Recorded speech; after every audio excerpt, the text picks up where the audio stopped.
Good morning, good afternoon, and good evening, everybody, and welcome to today's special episode of the Never Peak Project podcast.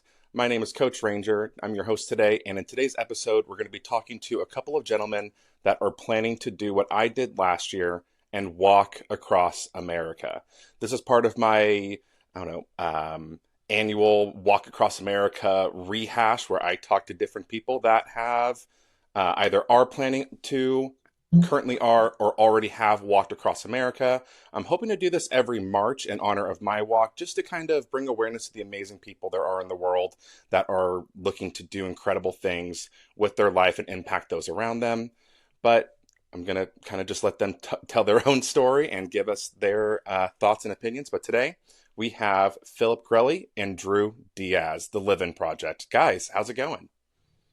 It's going great. I love the introduction right there. You got me hyped up That was already. smooth, yeah. That's the plan, man. How's it going, guys? What are you guys up to? So, we've been staying busy. We're 41 days until we go on our walk. We're just trying to get content out every day. Some of it's preparation for our walk. Some of it we get a little off track and do some funny pranks. But it's been fun. We've been busy. Yeah, it's been filming and editing every day. I think right now, a little like we've been doing pretty much all content every day. Definitely need to get into like working out more seriously every day. But it's been a grind, and I think we've both been loving it. Gotcha. No, I definitely want to talk a bit more about your guys' Instagram, which all of their contact information, all of their socials are going to be linked down in the show notes so that everybody can follow them and, I don't know, show some love and support to a couple guys doing cool things. But before we get into what you guys are doing now to prep, what I'm curious about is how did you even get the idea to do a walk across America? And what's your purpose, your why, your mission? Like, where'd you get the idea and why are you deciding to do this? Well, that like the spawn of the idea was a couple years ago, senior year in my English class. Shout out to Mr. Bravo.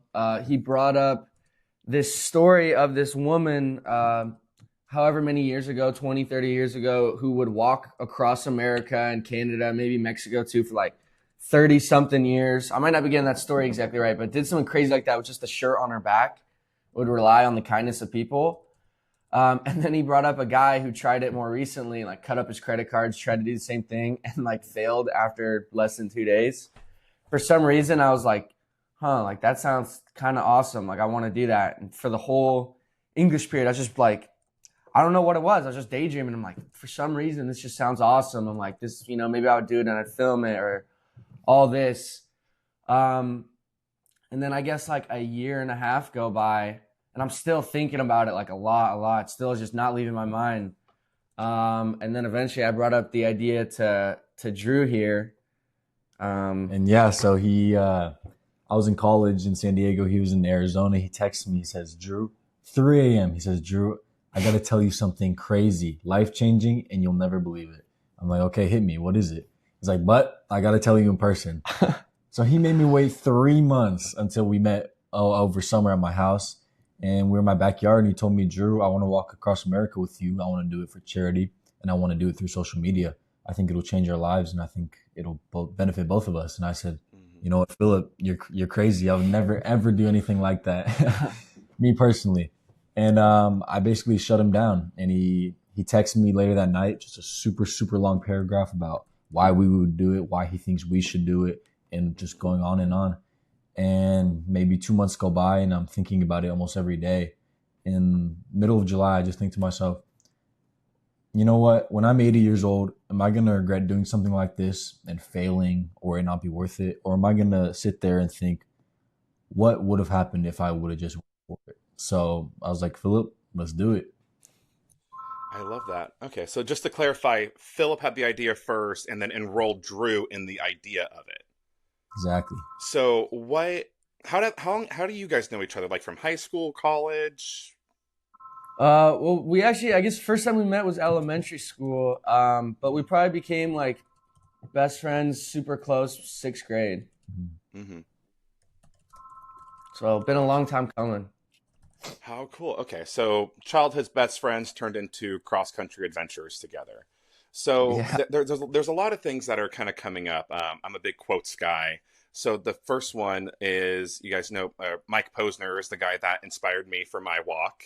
And Mhm. one of his big reasons behind it was he was told, not all crazy ideas are great, but all great ideas are crazy. And that's Yeah. coming up a lot in your guys' story for me. And there's another book called The Art of Possibility by Rosamund and her husband Xander, or Xander and Xander. And one of the stories from there is the importance of telling someone important something in person. So why did it feel like you needed to tell him in person rather than just over text? Like what drove that? Well, that's funny. Actually, I feel like we might be scrolling on the same reels. I get those same quotes popping up, and I think I sent those to him when we were talking about this. But to do it in person, honestly, that 3 a.m. text, looking back, was kind of just a dick move of me being like, I want to tell you so bad, so I'm gonna text you, but I can't tell you in person. Um, I don't know. It just felt like the event that I'm kind of pitching, or this crazy sort of thing, is like that's just not something I want to do, not face to face. Like in my head and now in both of our heads, I feel like this is a life changing, insane, crazy thing. Like it's not like, hey, bro, do you want to, you know, come and have a sleepover or something? It's like this is potentially changing the path of our life. So I was like, there's no doubt this has to be told in person. Gotcha. Okay. And then when it comes to wanting to do this big crazy thing, like you heard of somebody else that done it, you heard of somebody else that had tried it and failed, what what else are you adding on top of just that desire to do it to make sure that you get from one side to the other? Like, do you have like a specific mission or is it just the adventure of it? So I know for me personally, at first, I just wanted to push my mind. I wanted to see what my limitations were with my body and my mind. But a few weeks ago, my grandfather passed away. And like I said in his funeral speech, it's posted on our Instagram, I said he was the coolest man ever and he had the coolest stories ever. And in turn, I want those same stories. So over this next year, I want to create as many cool, memorable, adventurous stories that I can. And I'm going to do this for him. Gotcha. And how about you? I mean, I feel like I can't say there's one reason. I'd say like one reason that's in my head is maybe just kind of like simple, but it's just like my dream. Like I can't stop thinking about how much I want to do this. But also I think just like the different motivations of like I've never been to the East Coast. Like I've never seen 99% of this country. Like what goes on in Maryland? Like I don't know. Like I'll find out. I think that's awesome. But then I think like the deeper motivations of kind of just like even now we haven't started the walk, and filming these videos and trying to promote ourselves and hopefully promote this charity and doing this. I've never felt such a sense of like meaning of what I'm doing. Like I've never been a big fan of school or any of that stuff. And to like kind of wake up every day and be like, I feel like I'm creating something special. I feel like I'm maybe bringing joy to people with some videos, or maybe doing good with raising money. Like doing that, and then I think doing it on the biggest level, I feel like it's just been like lighting a fire under me. Yeah, no, I definitely are. What I've noticed with a lot of the walkers and runners that have done this, like a lot of our stories have a lot of parallels. So my grandfather passed away from Alzheimer's in 2020, and just hearing what was going on like behind the scenes, they moved from California to Oklahoma a couple decades ago.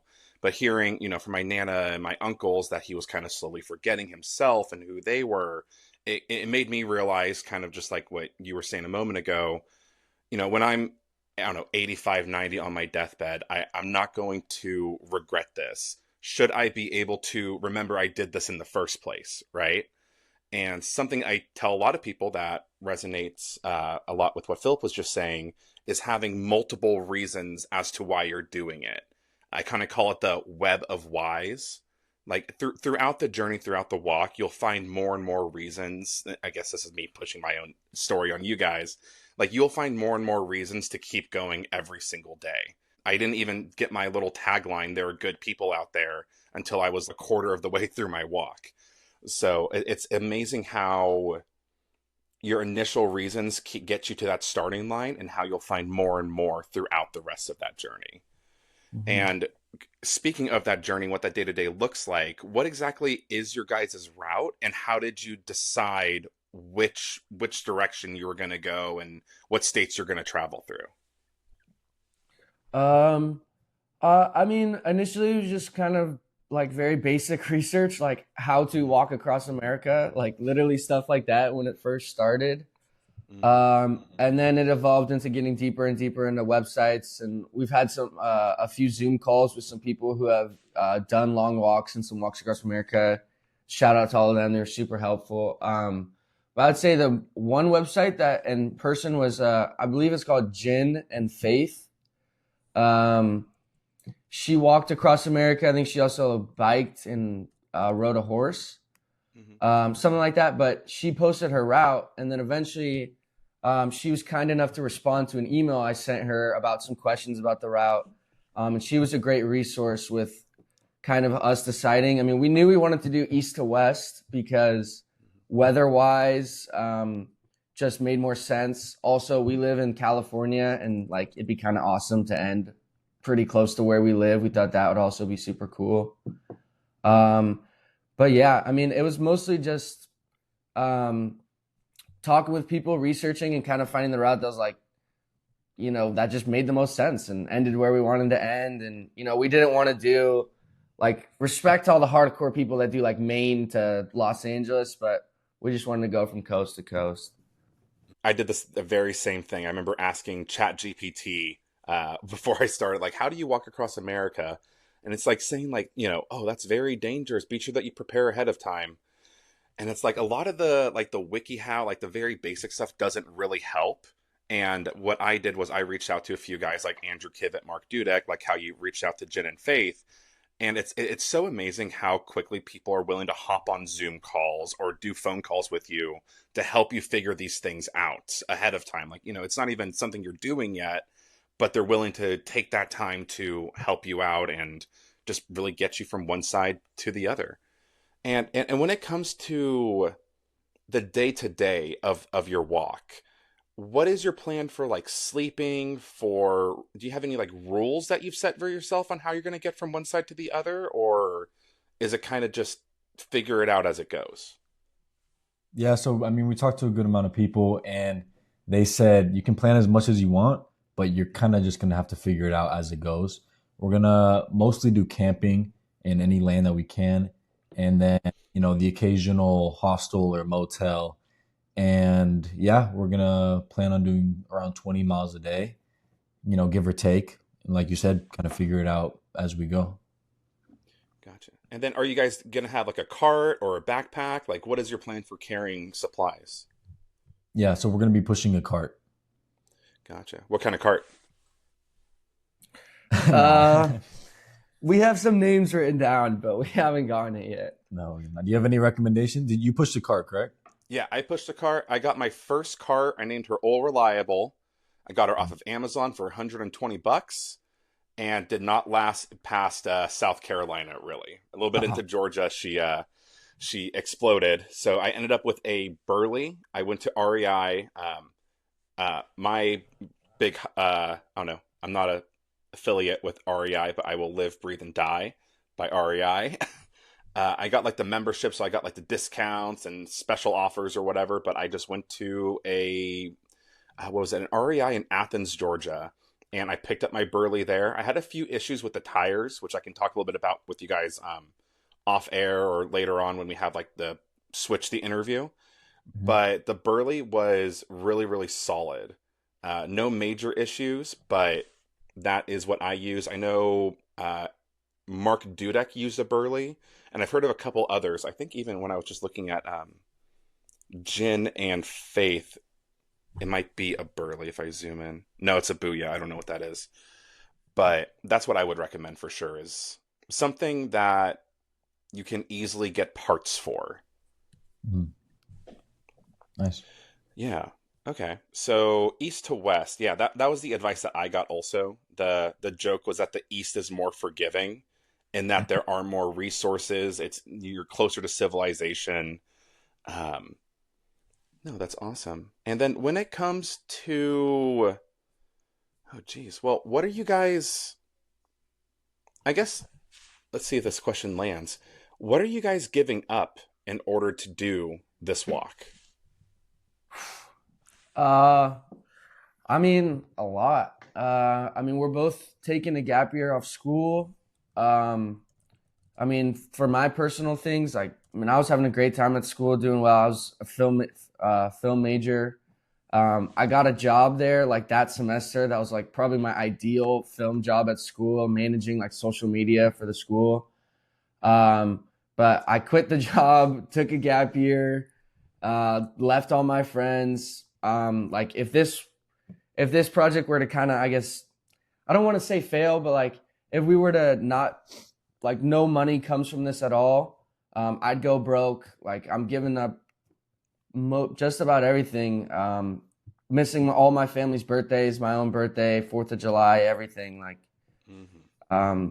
just about everything putting on the table for this. Yeah, I'd say I'm in a similar boat, kind of putting all my savings into this, taking a year off school. Obviously, gonna miss my friends. Shout out you guys. Miss my family. I'm super close with my family. Gonna definitely miss my family, and quit a job Yeah, that I I miss my had. family too. I'm gonna miss Yeah, it. come on. And then, Yeah, I will. but yeah, we're willing to sacrifice all of that for this walk. I love that. No, I mean, again, same thing over here. I proposed to my fiance in January and then started walking in March.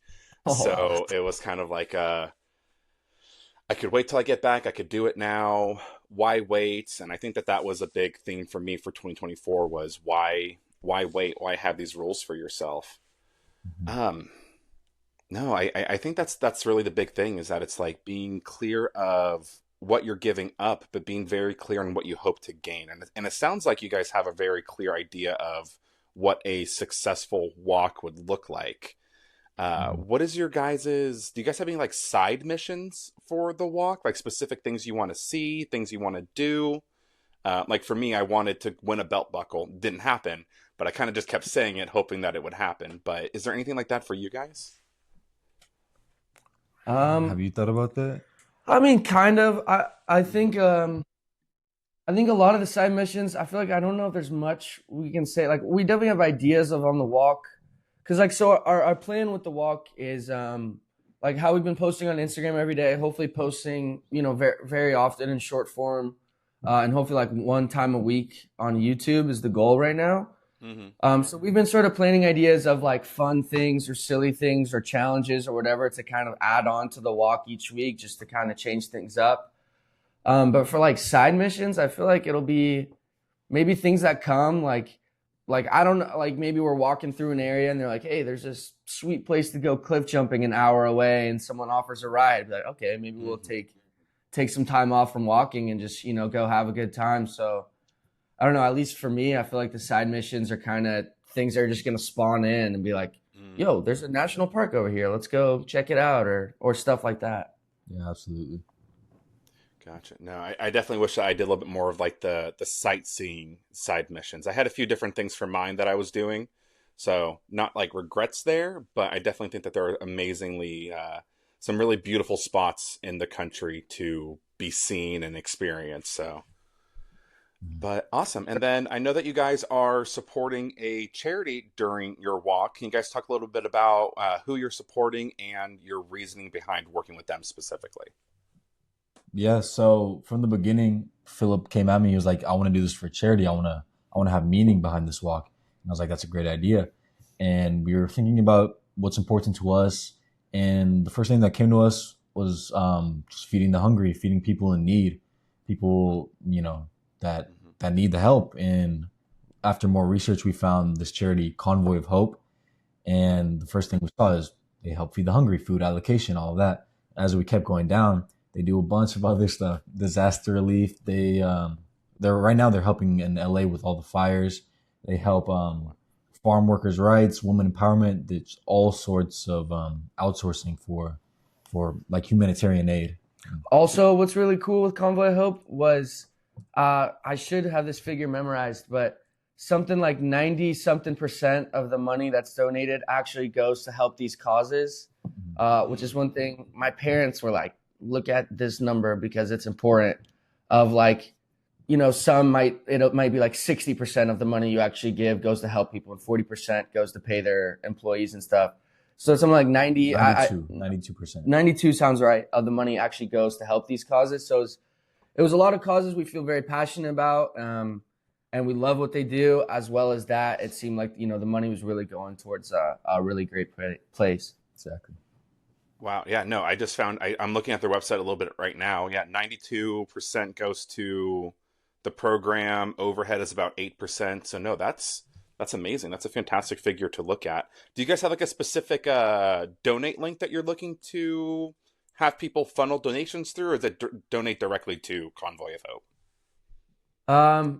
Well, we actually added the link to our bio literally last night. Oh, perfect. So at the Livin Project on Instagram or on any of our links, you can tap it and it'll be there. Or, I mean, always feel free, just type in Convoy of Hope. The website will pop up right away. Either one is amazing. Yeah. Perfect. No, and my little challenge, I had my original goal was 100,000 for my charities I was raising money for. I ended up getting about 9,000. So I definitely think that you guys can. Your goal right here is 5,000.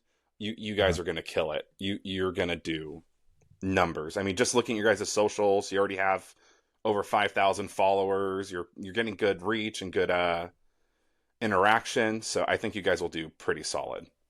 I don't know. Thank you. I'm super excited for your guys' walk. But no, you guys are doing such great work, and I'm really excited to see where this walk takes you and what you're really able to create from it for yourselves and those that you impact. But is there anything else? Well, actually, I have one more question for you.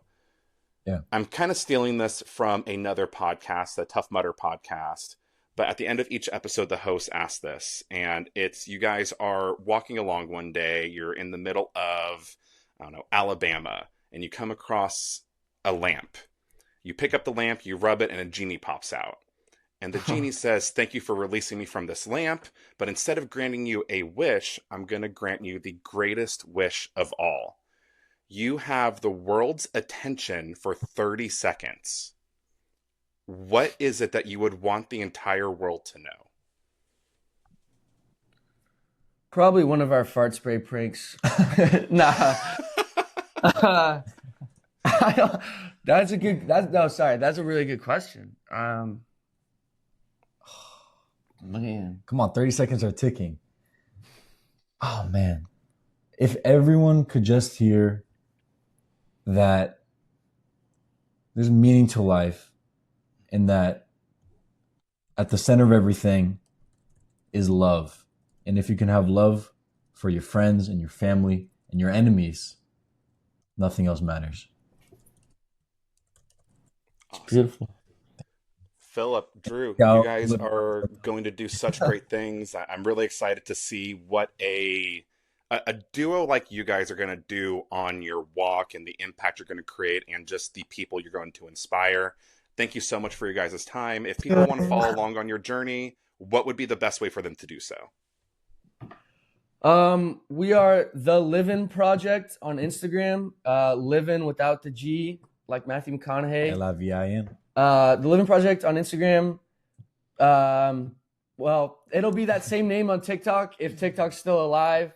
And then YouTube is Livin or the Livin Project. You'll find it. But Ranger, thank you so much for having us. This is our first podcast, so Exciting. yeah, that was awesome. Man. Of course. No, guys, I'm excited to, I don't know, just give you guys that spotlight for a little bit. Hopefully it helps you guys out. If you need anything else from me, just let me know. Awesome. Yeah, appreciate you so much. You, yeah. All right. Now we're going to go ahead and move into where the guests ask the host questions. So Philip and Drew, do you guys have any questions for me about the walk, things that you guys want to know about, or anything in particular? I had one question. First thing that comes to my mind when we talk to people that I've walked across is, how many times have you wanted to quit during your walk? Why did you want to quit, and what made you keep going? Yeah, I think for me, a lot of it is kind of just giving yourself like that zero options mentality, right? Like, I am going to do this or I am going to die doing this.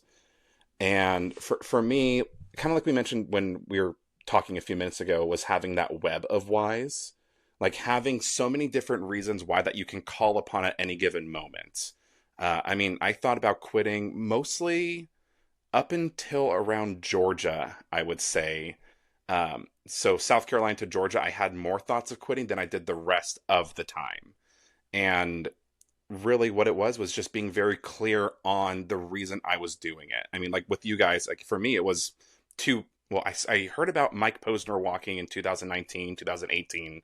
So it was something that I'd wanted to do for almost half a decade at that point. And I got coaching on it. I figured out what my mission statement was and just really had that like stack of reasoning why I wanted to do it.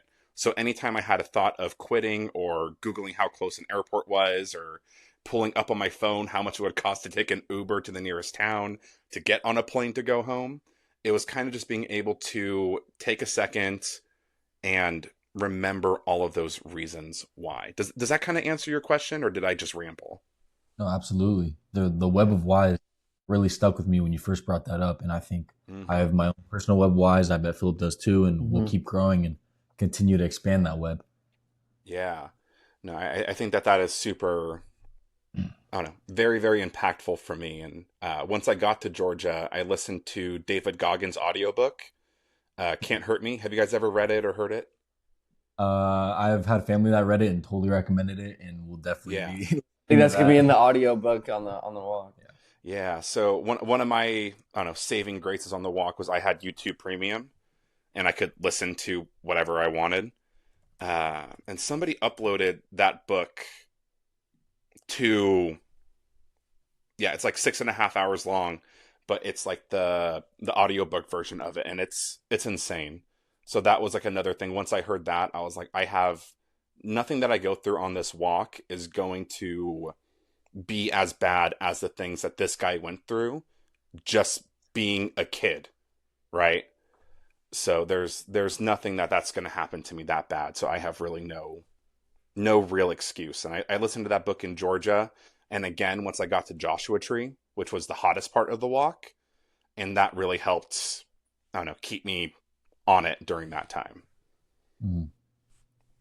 Awesome. Yeah. Yeah. What else you guys got? This one's not as deep. It just came out to us like in the past couple of days. Just like, what did you do when it was raining? I Mhm. imagine like we'll still be walking when it's raining, but so this just popped in my brain of like what shoes, like we're having like running shoes, but like when it was pouring rain, do you just let your shoes get wet, or were there like certain moments you'd call it and go inside, or how did you kind of navigate like weather like that? Yeah. So one of my big rules was don't be dumb. And it wasn't necessarily the water I was always afraid of. It was lack of visibility for cars. It was lightning and thunder, and just water. What is it in Jumanji? Like a little water never killed no one, but a lot can, right? So that was something that I was very cognizant of. And there were times that I walked through rainstorms. I think it was in Arkansas. I got caught in a rainstorm for about an hour or so before my host family could pick me up. And I mean, I was drenched. What I ended up doing during the rainy times was covering my cart with a tarp to keep everything inside protected. I had a duck's back for my backpack to keep that dry because I had, my laptop, podcasting equipment, battery packs, and other things in there and in the cart that I didn't want to get soaked. So it's like sometimes you have to, but if you can avoid it, I 100% would. Because even if you have, like, I use Ultra Lone Peaks on when I walked. I had a different pair when I first started, but I switched to those and I ended up getting the water resistant pair eventually, which helped a lot in the mornings because you walk through grass and it's kind of dewy and your feet get wet and it's just uncomfortable. But once it start raining and pouring and you're getting soaked all the way down, it doesn't really help. And walking 4, 5, 6, I don't know, 20 miles with wet shoes does not feel good and can lead to infection or, like fungus, or what was it, like athlete's foot? I think that's how you could get that. But So when it comes to your feet, guys, like, don't, I would recommend don't screw around. If you have to take another rest day, take a rest day. If you have to avoid the weather, avoid the weather. That would be kind of my take. But also being very clear on, do we have the opportunity to take a rest day, or do we really have to push through it? Like, don't be a, I don't know, don't be a bitch, but don't be Hmm. dumb. Like, there's a very fine line, and you literally walk that every single day. Does that kind of answer that question? Yeah, for sure. I Hmm. like that. Don't be dumb. I think that's a good rule. Yeah. Yeah, like I don't know, like you'll really develop like an instinctual like sixth sense of when things feel off. Like somebody offers you a ride and you're like, I don't really know, or they offer you like a place to stay and you're like get a weird vibe, or they offer you food or water, like like you'll kind of catch on to that, especially with animals and just driver behavior. So I don't know, trust your gut, don't be gut dumb. It kind of means the same thing. Hmm. Yeah. Yeah. Anything else in particular? And there's nothing too big or small. The details matter a lot. Yeah. I had a question. So, just more specifics. How many miles in total did you do? How many miles on average? And how long did the journey take you? So let me pull up my spreadsheet. Mhm. My one of my best friends, Brett, he is a engineer. So he was like, "You need to have an Excel sheet. I'll make you one." And it's like it has graphs and data and steps per day. He went all out. I was like, "Thanks, Yeah. buddy. I appreciate it." Um, so let me see.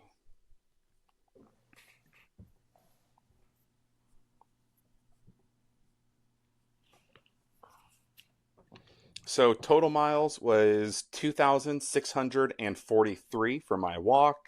It took me 5.5 months. So I started March 10th and I ended August 31st. And then Mhm. my average per day, I had that somewhere written down. Let me see if I can find it. Ranger messing around. Oh, my average on walking days was 25.89 miles. My shortest day walking was 5 miles, and that was from one hotel to another, basically. And my two longest days was going into Fort Smith, Arkansas.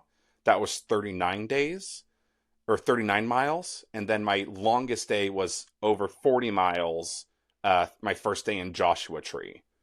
So that was the shortest and longest, and the averages in between. Mhm. What states did you go through? I went through the southern states, so I walked through South Carolina, Georgia, Alabama, Mississippi, Arkansas, Oklahoma, the Texas Panhandle, New Mexico, Arizona, and California. Nice. And I did that route because I wanted to. It sounds weird. I wanted to hit New Mexico, Arizona, and California during the summer because that's where I knew I had the most support. Was that was I'm also from California, so as I got closer to Cali, I knew I'd have more connections there, and I didn't. I was worried more about the rain and snow than I was about the heat. Like the I mean the joke is kind of like well, if you're cold you could put on more clothes, but if you're hot you only have so many clothes to take off. But I just felt Mhm. more comfortable dealing with the heat than extreme cold. Yeah, absolutely. Hmm. And then, so we talked a little bit about the mental aspect, but physically, how did your body feel? What was the hardest part? Your feet, your legs? Just a little bit about how your body Yeah. felt during those 5.5 months. So Mark Mark Dudek, Andrew Kivett, and we had a group chat called Cross or Coast to Coast, and they were kind of my support during the time because I could ask them questions I couldn't really ask anybody else. And same thing with Kenny Mintz. He's another guy that walked that helped me out a bunch, but it was more of like a he was like the sage guide that I would call every once in a while. He's older and he's a veteran, but they all told me that the first couple of weeks to the first month or two is going to be the worst for your feet. You have to get your walker's feet until, and then the rest of the time is going to be fine. But that first month or two, I mean, I got blisters in places I didn't know was possible. Um, the chafing gets pretty bad. So I'll recommend you guys some stuff to like avoid your body, your lower half of your body exploding, basically. But that was something that you can't really prepare for, right? Like Kenny, he said he walked 1,000 miles before he took his first step. Uh-huh. Mark, Andrew, and I, we didn't do that much prep, but the biggest things that I did ahead of time that helped me out was I got into running, and it looks like you guys are pretty fit and run a good amount. I got into running. Not the furthest I'd ever gone in a day was a half marathon, and that was almost a year before I did the walk. But the biggest thing that helped out was full body weight training, and I hired a personal trainer for that. And he lived in Canada. He's like an online personal trainer, but that was super helpful to lift heavier and consistently without breaking my body. Doing squats and deadlifts is terrifying if you don't know what you're doing because you don't want to pull something. But really, just being able to carry a pack that's weighs 20 to 40 pounds and pushing a cart uphill and downhill and being able to control that was the most valuable. So be prepared for, I don't know, blisters everywhere, the chafing, but also ahead of time, just really build up that full body muscular system is what I would say there. Hmm. Did you have anything else?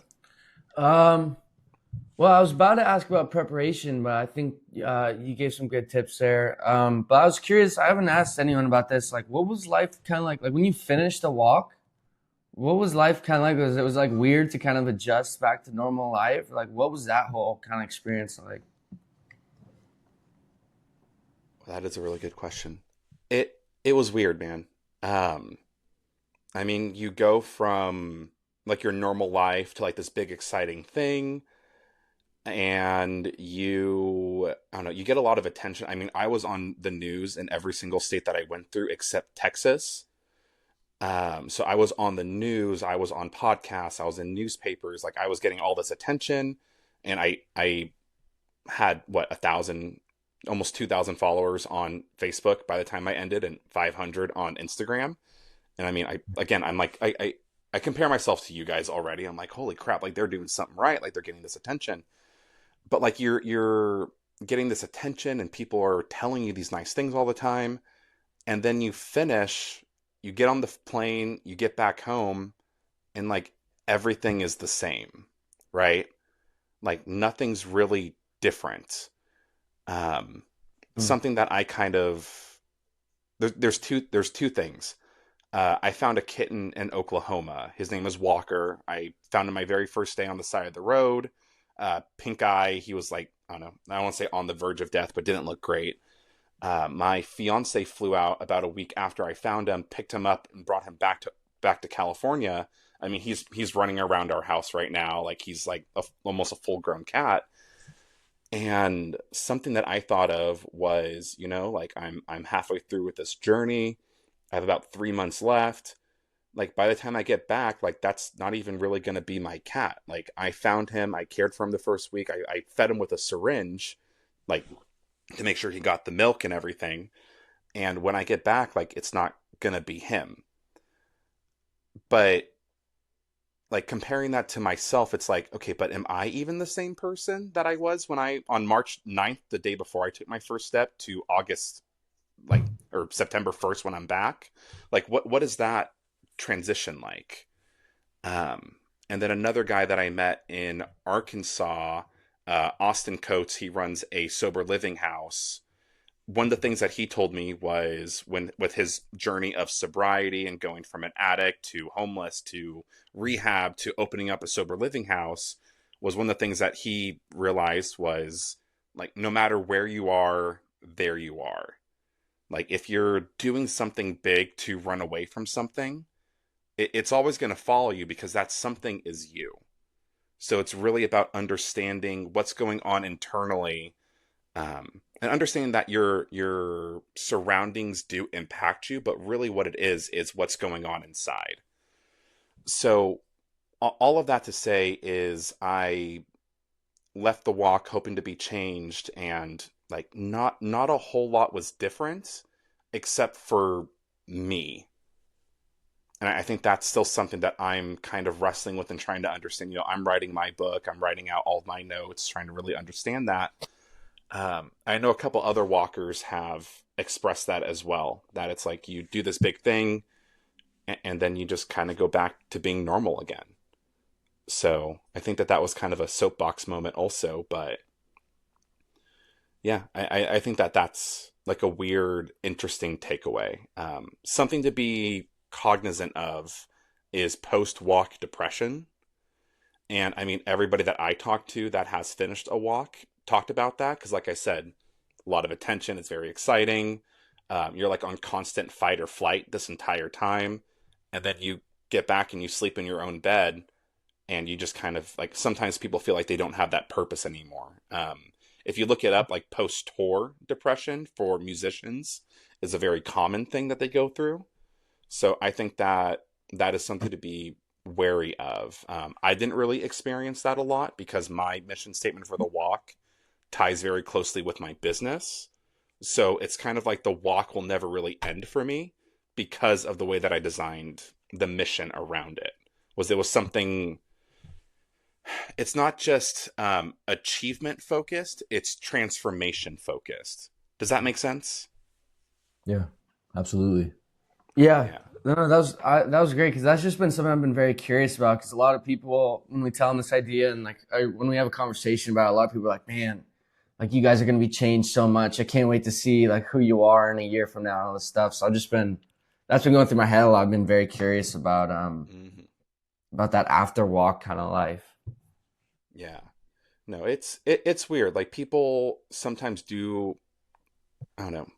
What is it? It's like humans take 6 months to get accustomed to a different situation, but it's like every time that new situation happens. So by the end of it, my me and my fiance were kind of like, well, I'm walking, like I'm in the middle of nowhere, like it's really not that big of a deal. And now we're what, August, September, October, November, December, January. We're right around 5, 6 months of me being back. So it's like, well, it's, and her and I've had that conversation too, where we'll be sitting there on the couch, like scrolling through TikTok, and she'll look up at me and be, can you believe you did that? I'm like, it feels like a fever dream. Like it doesn't feel real sometimes, like after the fact, you know? Yeah. Like I Yeah, question, like, did I really do that or was that just a weird dream? So it's funny how that kind of works out. Yeah. Yeah. So I know you've touched over a little bit, and this is a broad question, but Hmm. from start to finish, how do you think you have changed as a person? I think the biggest thing is just I started understanding this like about a year or so before the walk. So I'm trained as a professional life coach. And during my training, we talked a lot about worldview and beliefs and understanding that the way that you see the world is only a fraction of how it actually works. In one of my episodes, I kind of related to like a Rubik's Cube, that you kind of look at one side of the cube your entire life, and then one day you kind of realize like there's several other sides, and then you realize that all those pieces move and there's all these different combinations and possibilities. And like that was something that came up for me on the walk constantly, was just understanding that there are really different people out there, that even though we all share a flag and a banner, we're all Americans, like everybody's experience is so different.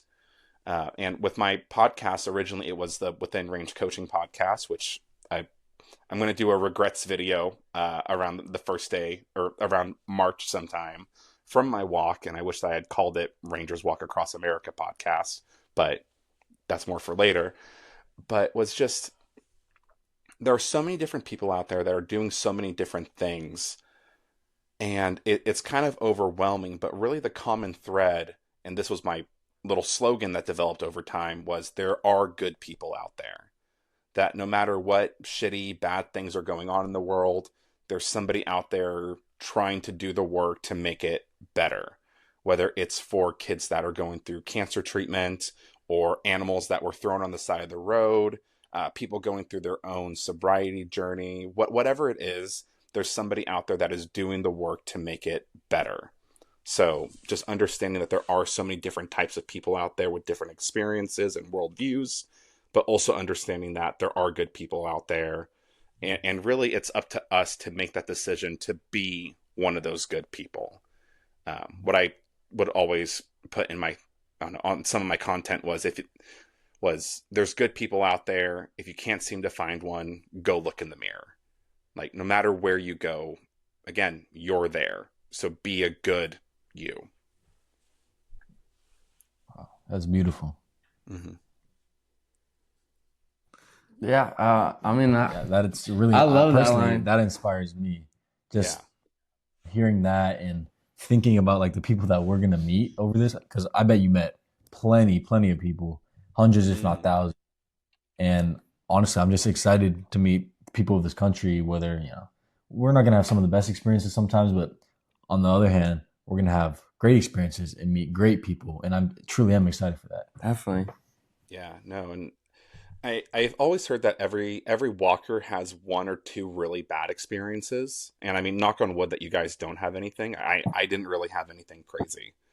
There was a time in New Mexico, somebody tried convincing me that the town I was walking to wasn't there anymore.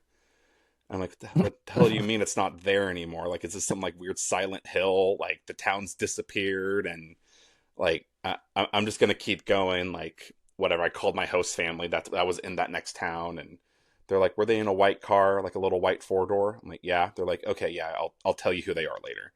So it's like weird little things like that will probably happen, but like overall, it's gonna be a very solid, good experience. Just again, don't be dumb, and that's really all you need. And um, I mean, it's two like fit dudes that are doing it, right? Like one of the things that I talked about was like I'm a 6 foot like white guy walking through the South. Like I don't feel any kind of like worry about certain things. I know it sounds very identity politics-y, and that's like one of the privileges that I had on it. But at the same time, you still need to be very cognizant of how you're presenting yourself. So I think that's also something to keep in mind. Does that kind of make sense? Also, I keep saying that as like that's like my filler crutch word today. No, it totally does. Anything else you guys can think of that you would need to know? I feel like we always get our questions off, and then a couple hours, a couple days go by, and then we think of like six Yeah, new questions. That is always how it goes. yeah. Um, the chafing thing is a very serious thing. Have you guys talked to anyone about that? Actually, Not so no. much, no. Yeah. Okay, so here's like the gross body stuff. The cheeks and thighs will probably chafe a lot. What I used was Body Glide. You can get it at like REI or like outdoorsy stores. It's just like any anti-chafe balm, and just put it anywhere that moves a lot. So I put it like on my thighs, like on the back end, because that hurts so bad when you're walking 20, 30, 40 miles a day. A lot of friction happens, and that is something that will take you out for a day for rest for sure. It took me out a couple times. Um, but if you like run out or you can't find it or whatever when you're walking, regular deodorant also works. I would just recommend getting unscented stuff just so that like the scents don't get into any open gross. Um, and on the blister side, I got blister like on oh god, one of my pinky toes. I had a blister on the side, bottom, and top at one point, and I mean that shit hurts. Like you're walking a ton, so it kind of makes sense. Like that friction, that movement is gonna like it's gonna screw you up. Um, I tried using blister band-aids, but those are meant for I don't know office workers that walk less than a mile in a day. But when you're walking 20 to 30, it doesn't really help. So what I ended up doing for those was popping them and putting neosporin in the wounds to make sure that they don't get infected or anything. But that was like alleviating the pressure kind of situation. Mm-hmm. And like I said, after about a month or so of walking, your body will get more used to it, and that will be super helpful. What are you guys doing for shoes? Well, I think I bought running shoes or like I mean like I asked the person like what shoes would be good for just walking on street like everyday long distances, and they're like street running shoes.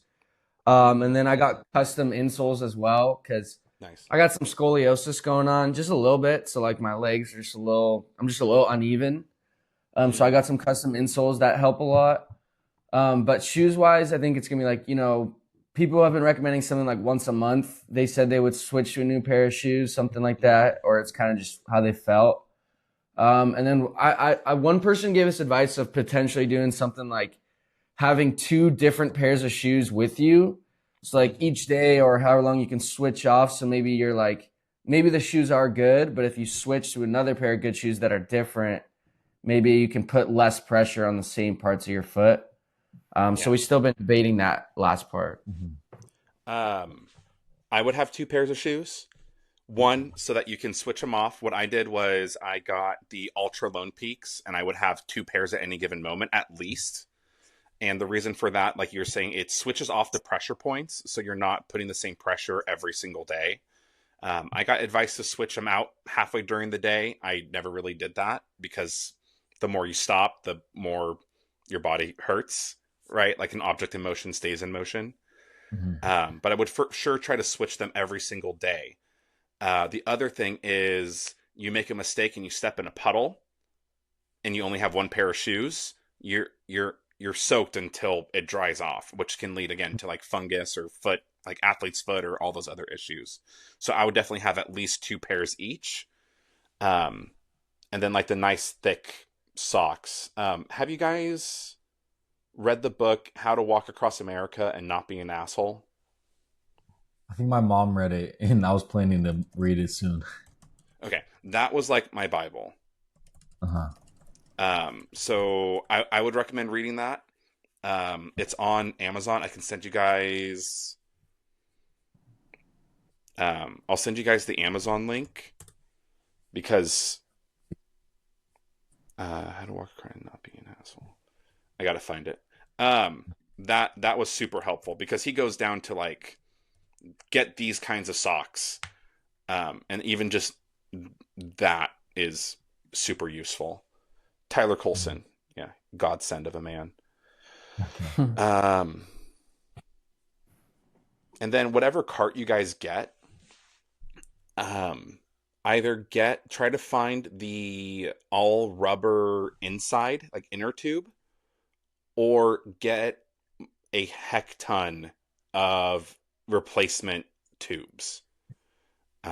I think I might have just had worse luck than other people, but I went through tubes maybe 3 or 4 a week just because the sides of roads are dirty and there's nails and like the inside of trucker tires, like they have those like sharp wires. Those got stuck in my tires constantly and would deflate them and screw it up. So Mm. if you're going to have air tires, make sure you guys know how to replace them and have the tools to make it as easy as possible for yourself.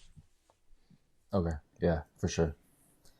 And then I had another question for you, kind of Yeah. about diet. So on the hmm walk, what did you eat?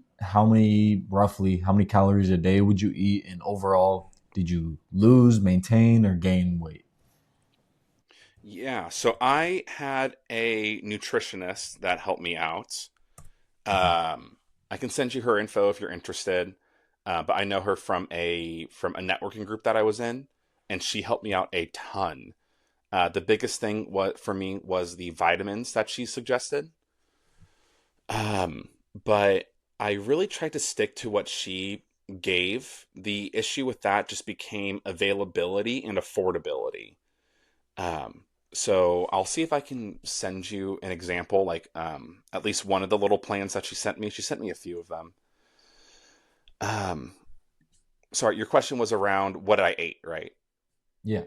Okay, so for the first little bit, I tried to carry almost a week's worth of food on me at any given moment, and it was a lot of stuff like bread, tortillas for carbs, peanut butter, jelly for quick sandwiches, tuna, dried fruit and veggies. So kind of things that you would think of that you would take on like a long hike. That's a lot of what I ate. What I quickly realized, I didn't think of this ahead of time, was how frequent I would be around McDonald's. So, and when I say McDonald's, I mean civilization in general. Fast food places, regular restaurants, Walmart, Dollar General. I mean, in the America South, if you walk out of a Dollar General and throw a rock as hard as you can any direction, you're gonna hit another Dollar General. Like they're everywhere. So yeah, I think just being able to carry like the important like protein, good fats, carbs, etc. on you as like a quick go is going to be super helpful, but also knowing that you'll have availability. My first month or first couple weeks, I lost like almost 20 pounds, like super fast. I think that's just because I was doing 20 to 30 miles in a day and I wasn't eating enough. And that was because, I was so focused on walking that I would forget to eat, which is a thing that happens. So I lost like 20 pounds within, I think, 3 or 4 weeks, which isn't the healthiest. And I messaged my nutritionist. I was like, hey, I think I'm screwing something up. What's going on? She's like, okay, what are you eating? I told her everything. And I'm like, I'm following the meal plan. Like, I'm hitting the minimum. Like, that's what I'm doing. And that's when she was like, oh, wait. In the email I sent you, I clarified that is the minimum you should be eating. You should be eating 2,000 to 3,000 extra calories per day to make up for the movement. I was like, oh, I didn't read that part. My bad. So then that's when I introduced like higher calorie garbage. So, a lot of gummy candies. I would go through phases where I was like eating a ton of the Lifesaver gummy candies. And then it was Goldfish and then Cheez-Its. And then I think the last half from like Texas to California, I was super into Pop-Tarts because they have so many different flavors. They're pretty easy to get. And I mean, you leave them on top of the cart in the sun, they warm up a little bit and it's like kind of fun. Or you leave them in the cooler and they stay cool. That was also helpful. But by the end of it, I was roughly the same weight, about 270, 280. So I don't know, pretty big guy. Yeah. Cool. Anything else? I think I'm out. I don't know. Yeah, I think for now we might be out of questions, but we'll contact you if anything comes to mind. Yeah, and I mean we're also like stupid close to each other. So if you guys wanted to meet up at an REI or Sports Basement, and I can like show you the shit I bought, like I'd be super down for that too. That'd be awesome. Yeah, that'd be amazing. I'll wear a Spider-Man onesie so it fits in with one of your guys' silly videos or something. I don't know. We'll bring Batman too. Awesome. All right, guys. If there's anything else or any way that I can support you guys or help out, let me know. If you guys want like my personal number to ask questions when you're walking, let me know and I'd be more than happy to support. So awesome. Yeah. Well, Ranger, thank you so much for your time. This has been an awesome first podcast experience. Yeah, thank you. Yeah, of course. I'm glad. And for all those that are listening today, thank you so much for your time and attention. And remember, the best is yet to come as long as you're willing to make the decision to never settle, never quit, and never peak. See you guys next time.